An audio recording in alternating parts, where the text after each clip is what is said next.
let's start by on the disco, right? She's there. She has the mom and dad decide to go to bed, and they're there on the disco. She stays there with her brother, right? And after mom and dad leave, they're dancing, whatever, right? It's early hours.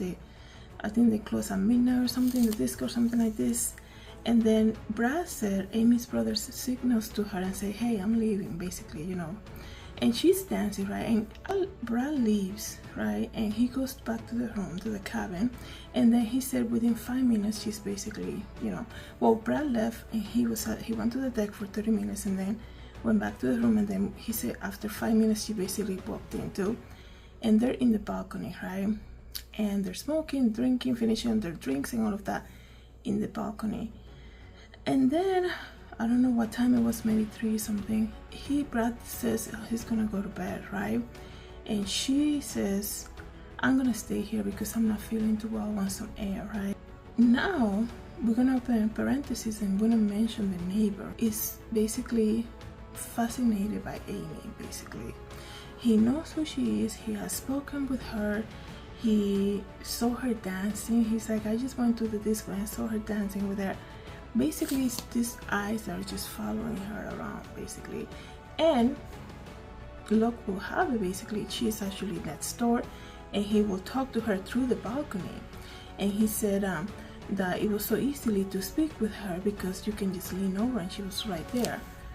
I believe that an older man going to the cruise by himself and all of that, and basically putting his eyes on Amy, basically, he definitely was watching everything that what time she left, what time she came back.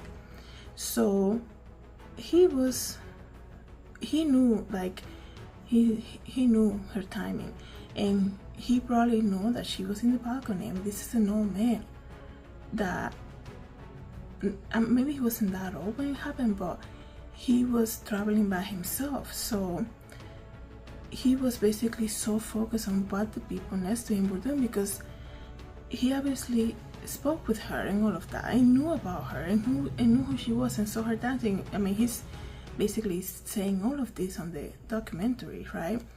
So I thought that was very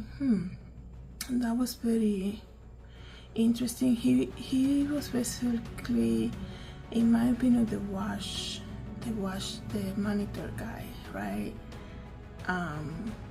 He's the monitor, you know. Maybe he went back out. He said he went back out at 2 in the morning because